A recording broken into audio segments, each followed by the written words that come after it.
Bersama saya Azlin Arif dalam rentasan berita edisi 1322. Antara paparan utama.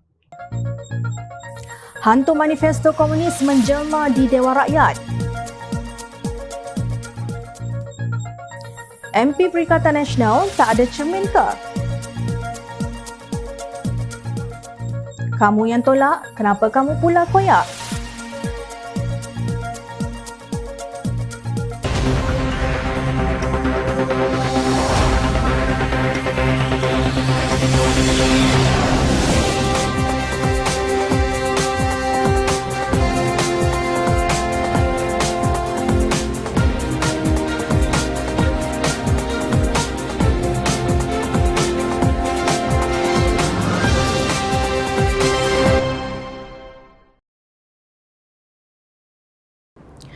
Assalamualaikum dan salam sejahtera. Ahli Parlimen Perikatan Nasional Tasik Gelugor Datuk Wan Saiful Wan Jan menyifatkan kerajaan pimpinan Perdana Menteri Datuk Seri Anwar Ibrahim sebagai menjurus kepada pertembungan kelas dalam masyarakat. Nak sentuh sikit intonasi retorik yang digunakan Yang Amat Berhormat Tambun, beberapa kali dalam ucapannya digunakan ayat-ayat yang menggambarkan seolah-olah Yang Amat Berhormat Tambun memulakan apa yang dipanggil class warfare atau pertembungan kelas dalam negara kita. Taktik sebegini adalah taktik populis yang berasal daripada pemikiran tokoh aliran kiri terutama Karl Marx dan Friedrich Engels, katanya dalam ucapan perbahasan Belanjawan 2023 di Dewan Rakyat. Sentuh sikit mengenai intonasi retorik yang digunakan oleh Yang Amat Berhormat Tambun.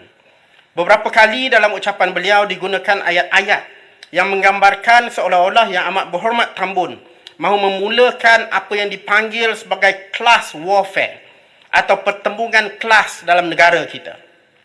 Taktik sebegini adalah taktik populis yang berasal dari pemikiran tokoh aliran kiri, terutamanya Karl Marx dan Friedrich Engels.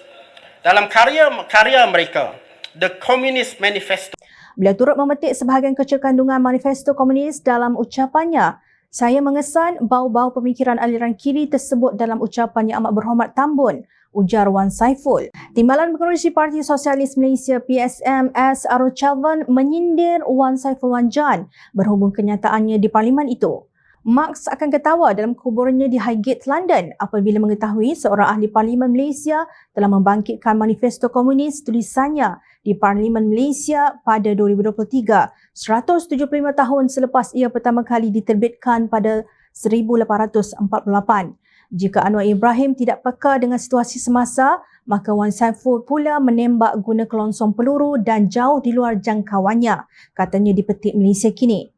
Menurut Arul Chalvan, manifesto komunis menggesa pemansuhan harta persendirian sedangkan perkara paling radikal dalam belanjawan yang dibentang Anwar ialah pembasmian kemiskinan tegar.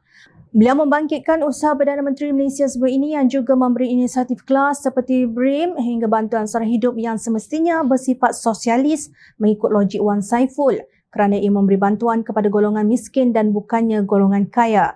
Sekarang jika kita mula menyenaraikan sesuatu, nampaknya segala yang baik dalam masyarakat adalah sosialisme dan apabila semuanya sama, maka ia mestilah komunisme, masyarakat tanpa kelas, tempelaknya. Sementara itu, Pengerusi Pakatan Harapan Terengganu Raja Kamarul Bahrin Shah berkata, beliau tidak hairan dengan kenyataan Wan Saiful itu yang dikenali mentalitinya sebagai seorang yang sangat cenderung kepada pro-kapitalis dan libertarian serta pernah bergiat dalam sebuah NGO pro-pemikiran kapitalis Amerika Syarikat. Kami juga tidak hairan bila mana Wan Saiful pesimis terhadap langkah Anwar kerana beliau adalah orang yang sama yang dituduh menerima sogokan rasuah berkaitan dengan jana wibawa yang pada asalnya bertujuan membantu kontraktor Bumi Putra susah dan bermasalah dalam era COVID-19 tetapi wang disalurkan kepada pihak lain termasuk kontraktor bukan Bumi Putra kaya. Ini agak konsisten dengan sikap kapitalis yang disokong beliau menghisap darah pihak bawahan yang susah termasuk golongan Bumi Putra, sindir Raja Kamarul. Beliau juga berpendapat tuduhan komunis terhadap usaha Anwar yang ingin memberi keutamaan membantu golongan susah B40 dan M40 adalah cara politik murahan yang amat jijik. Bukankah Islam mendorong pihak atasan, kaya dan pemerintah membantu golongan bawahan yang susah melalui konsep zakat dan beberapa usaha bantuan lain yang sesuai? Soalnya, Raja Kamarul menyelar pemikiran ultra-kapitalis dan libertarian yang disokong Wan Saiful bahawa kerajaan tidak patut mencampuri urusan ekonomi bebas. Falsafah mereka adalah siapa kuat berpengaruh, dia dapat mengaut kekayaan ekonomi walaupun masa pandemik COVID-19 di mana ramai yang sangat susah dan ada yang muflis, ujarnya.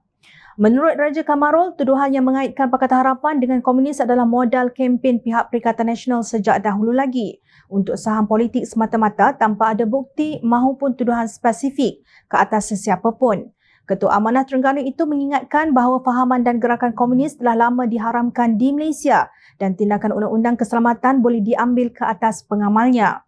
Kenapa 33 bulan PN dan Wan Saiful menjadi kerajaan, tiada satu tindakan tuduhan khusus pun dihadapkan terhadap sesiapa kalau betul ada komunis di kalangan pemimpin dan aktivis Pakatan Harapan? Soal beliau.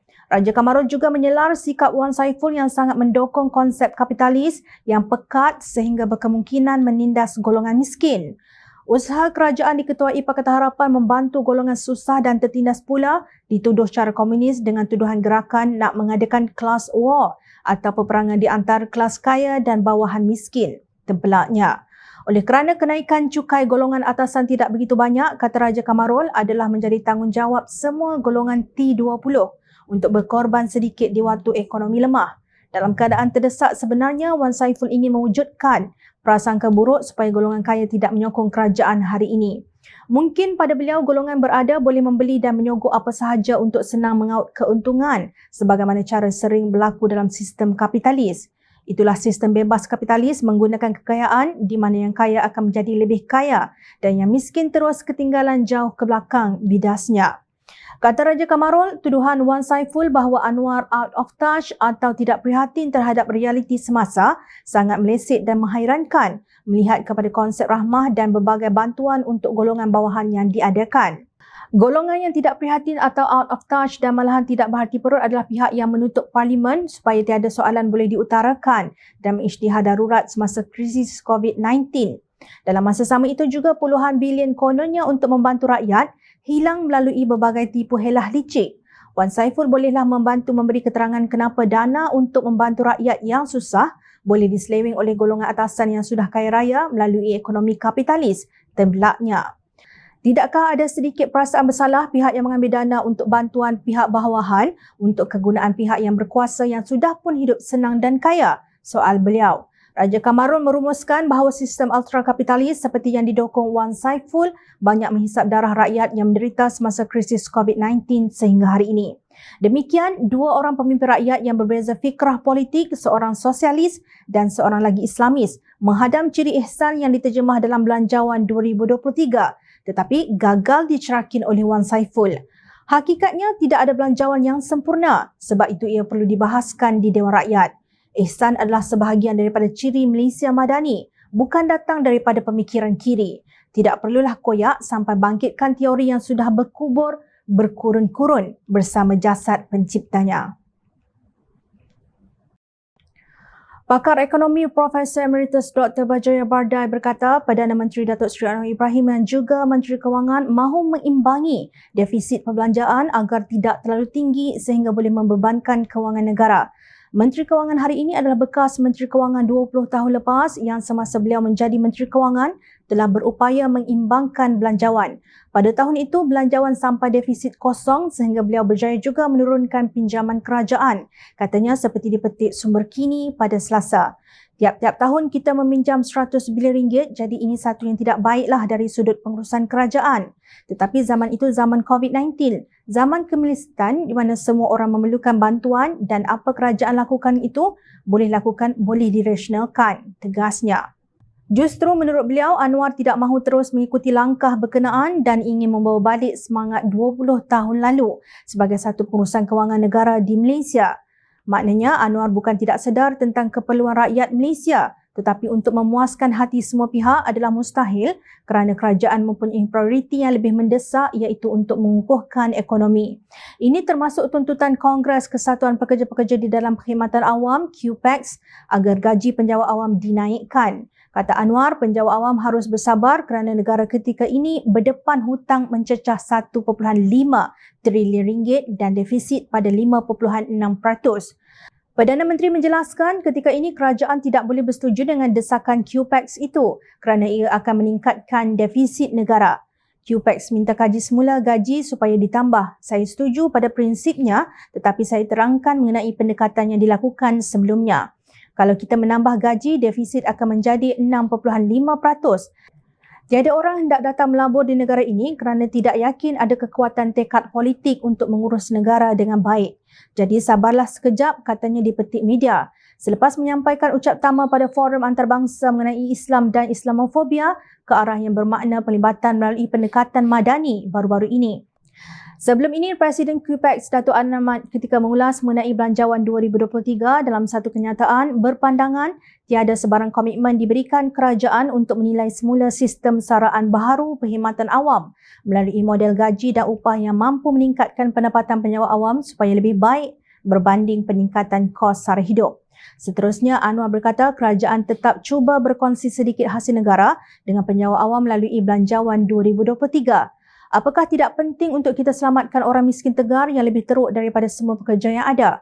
Saya hendak beritahu, ia tidak mudah. Pesawah, pekebun kecil getah, ini semua orang susah, nelayan dan kemiskinan tegar. Bagi saya, mereka nak hidup pun susah. Kita sekurang-kurangnya hidup susah, mereka nak hidup pun susah, tegasnya. Justru melalui Belanjawan 2023, kerajaan menyalurkan bantuan khas kewangan Aidilfitri RM700 kepada semua penyewa awam grade 56 ke bawah. Termasuk lantikan kontrak manakala RM350 akan disalurkan kepada pesara kerajaan dengan bayaran dibuat pada April 2023. Malangnya berdepan dengan kekangan kewangan ini ada juga wakil rakyat yang bukan sahaja tidak faham tetapi tidak membuat kajian sebelum mempertikai keputusan kerajaan. Ahli Parlimen Perikatan Nasional Gua Musang Muhammad Azizi Abu Naim mempersoalkan usaha kerajaan yang memperuntukkan RM700 kepada penyewa awam dalam Belanjawan 2023. Namun, di manakah keistimewaan dan penghargaan kepada penyewa awam dalam bajet tersebut? Wajarkah hanya bantuan khas kewangan Aidilfitri sebanyak RM700 diberikan kepada penyewa awam? Soalnya semasa membahaskan Belanjawan 2023 di Dewan Rakyat baru-baru ini. Di manakah keistimewaan dan penghargaan kepada penyewa awam dalam bajet tersebut? Wajarkah hanya bantuan kewangan khas Aidilfitri sebanyak RM700 sahaja diberikan kepada penyewa awam? Jom Channel ingin beritahu wakil rakyat ini, tahukah YB bantuan khas Aidilfitri kepada penyewa awam semasa pentadbiran BNPN yang diterajui Datuk Seri Ismail Sabri Yaakob pada 2022 dan era tebuk atap di bawah pimpinan Tan Sri Mahyudin Mat Yassin hanya RM500 sahaja. Bantuan khas kali ini ada peningkatan sebanyak RM200. Dalam bahasa mudah, langkah kerajaan dalam Belanjawan 2023 ialah mengecilkan defisit untuk menyokong merancakkan pertumbuhan ekonomi yang perlahan. Antara tindakan yang diambil ialah mengetatkan perbelanjaan negara dan mengenakan cukai kepada orang kaya. Memandangkan pendapatan dan kekayaan negara tertumpu kepada golongan kaya dan elit, adalah wajar agihan pendapatan negara ditumpukan kepada golongan berpendapatan rendah dan sederhana, kata Anwar di Parlimen ketika membentangkan bajet negara 2023. Pakar ekonomi seperti Profesor Dr. Bajaya Bardai faham kerana beliau tiada kepentingan untuk menarik perhatian sesiapa. Sikap ini berbeza dengan wakil rakyat Perikatan Nasional yang sesetengahnya tidak faham bahawa peranan mereka bukan hanya untuk membangkang tetapi untuk bersama menyumbang ke arah kemakmuran negara. Ahli Parlimen Perikatan Nasional tak ada cerminkah? Tak ingatkah pada era Perikatan Nasional mentadbir negara, situasi terus tidak stabil. Pelabur lari, rakyat hilang pekerjaan, pengangguran mencanak naik, rakyat yang kelaparan mengangkat bendera putih dan ramai putus asa sehingga membunuh diri. Justru agak-agaklah nak jadi pejuang penjawat awam pun. Kenyataan Menteri Besar Selangor yang juga Ahli Parlimen Gombak, Datuk Seri Amiruddin Syari di Parlimen amat relevan kepada situasi hari ini berhubung usaha Presiden PAS Tan Sri Abdul Hadi Awang yang mahu menumbangkan kerajaan yang di-Pertuan Agong yang sah. Rakan-rakan daripada Perikatan Nasional memilih untuk jadi pembangkang, saya tak risau kerana itu proses demokrasi yang baik. Kalau cadangan yang di-Pertuan Agong disambut diterima, ia jauh lebih baik. Namun, menurut beliau, Abdul Hadi tidak menganggap kerajaan perpaduan ini bukan sebenarnya kerajaan perpaduan. Ia tidak jadi kerana kamu yang tolak. Kamu yang tolak, kenapa kamu yang koyak? Tempelaknya. Sambutan dan cadangan oleh Duli Yang Mahatula yang Tuan Agong itu disambut terima sebagai kerajaan perpaduan, dia jauh lebih baik. Dia jauh lebih baik. Saya lihat dalam ucapan dan juga perbahasan Marang, menganggap kerajaan perpaduan ini bukan benar-benar perpaduan. Yang memang tidak jadi sebab kamu yang tolak. Jadi kamu yang tolak, kenapa kamu yang koyak? Ini masalah besarnya. Ketika ini, rakyat baru mahu bangun di celah-celah kesempitan hidup pasca COVID-19. Pelbagai ikhtiar telah dilaksanakan Perdana Menteri untuk menetapkan semula hala tuju dan keutamaan kerajaan. Mereka dapat merasa sedikit kelegaan kerana banyak langkah yang dilakukan oleh kerajaan perpaduan ini dijalankan untuk mengurangkan kesempitan hidup, khususnya dalam isu keterjaminan makanan dan kos sara hidup. Namun, Abdul Hadi yang juga Timbalan Pengerusi Perikatan Nasional yang kita tahu kerap pontim Parlimen hanya tahu meratib keinginan untuk menumbangkan kerajaan sedia ada. Kerajaan Perpaduan di bawah pimpinan Perdana Menteri Malaysia ke-10 Datuk Seri Anwar Ibrahim sedang sibuk menyelesaikan masalah buat rakyat berpendapatan rendah. Ketika berucap di sesi dialog ulama negarawan, Abdul Hadi berkata kerajaan perpaduan ini akan tumbang. Orang tanya bila berlaku ini ramalan, insya-Allah dalam masa terdekat, katanya seperti dipetik media. Nampak sangat Abdul Hadi tak dapat move on daripada kekecewaannya kerana yang disebutnya sebagai sudah cukup jumlah itu tidak diterima oleh Yang di-Pertuan Agong Al-Sultan Abdullah Riayatuddin Al-Mustafa Billah Shah. Perbuatan Abdul Hadi yang mempertikaikan keputusan Yang di-Pertuan Agong dan kemudian cuba membina persepsi untuk memburukkan kerajaan perpaduan yang dibentuk atas nasihat baginda jelas satu pendahakaan. Mufti Perlis Profesor Madya Datuk Dr. Muhammad Asri Zainul Abidin yang diketahui bukan penyokong tegar Pakatan Harapan turut mengucapkan tahniah kepada Anwar sehari selepas beliau mengangkat sumpah sebagai Perdana Menteri ke-10. Saya doakan semoga Allah membimbing pentadbiran beliau kepada kebaikan dan dilindungi dari keburukan dan kemurkaannya. Ramai telah diberikan peluang untuk jawatan tersebut, beliau belum lagi. Diharapkan ada kebaikan yang akan diperolehi oleh rakyat negara ini, katanya dalam satu kenyataan. Beliau turut memberi nasihat dipercayai kepada yang kalah supaya mentaati pemerintah. Proses pengundian telah tamat, ketegangan juga patut berakhir. Menjadi pegangan kita bahawa apabila seseorang telah mendapatkan kuasa pemerintahan, maka dia ulul amri yang dia taati selagi mana bukan dalam perkara yang mungkar. Pemerintah dibantu dalam hal yang makruf, dinasihatkan atau dibantah dalam perkara yang bercanggah dengan agama atau kemaslahatan rakyat. Adapun dalam perkara yang tidak mungkar, cuma kita tidak bersetuju, maka ijtihad pemerintah mengatasi ijtihad rakyat. Kita tetap taat dalam hal yang seperti itu. Nas-nas agama begitu banyak tentang perkara itu, ujarnya. Berdasarkan kenyataan Muhammad Asri, sebarang cubaan untuk menjatuhkan Perdana Menteri dan kerajaannya adalah dilarang oleh Islam. Ini termasuk cubaan Abdul Hadi. Apa pula pandangan penganalisis di luar skop Islamik? Dr. Bridget Wells yang kini bertugas di University of Nottingham, Asia membidas perbuatan Abdul Hadi itu.